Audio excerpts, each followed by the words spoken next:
Keep your eye on the prize. Beauty is in the eye of the beholder. An eye for an eye makes the whole world blind. We have many sayings about our eyes. These delicate sensory organs are one of our main ways of perceiving the world. We see through our eyes, and in turn, our eyes seem to be windows into us. But did you know that buildings can have eyes too? Introducing the Oculus. So, what is an oculus? In the Latin language, the word oculus means eye. When we use this term in architecture, however, we don't mean the organ through which we see. We mean a round opening in a wall or domed ceiling. Sometimes that opening is covered with a window.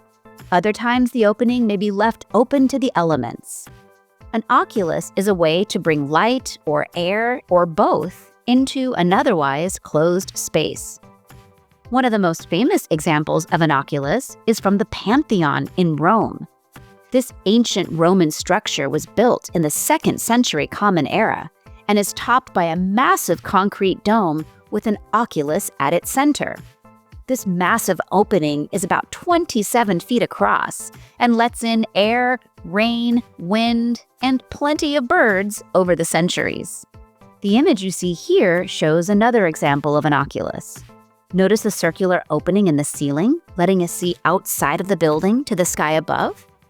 Of course, here, this effect is not real. The 15th century Italian artist who painted this ceiling is teasing our senses. What looks like an oculus with a view outside of the space is really just painted onto the surface of the room's domed ceiling. The smiling faces and various birds looking down on us continue this playful effect, as does the plant delicately balanced on a stick, as though it could fall down upon us at any moment. This space was originally the personal bedroom of the rich and fabulous Duke Ludovico Gonzaga of Mantua. He wanted his private rooms to reflect his own magnificence, and at the time, nothing was more magnificent than borrowing from the culture of ancient Rome. Ludovico wanted his own version of the Pantheon's famous oculus in his private space.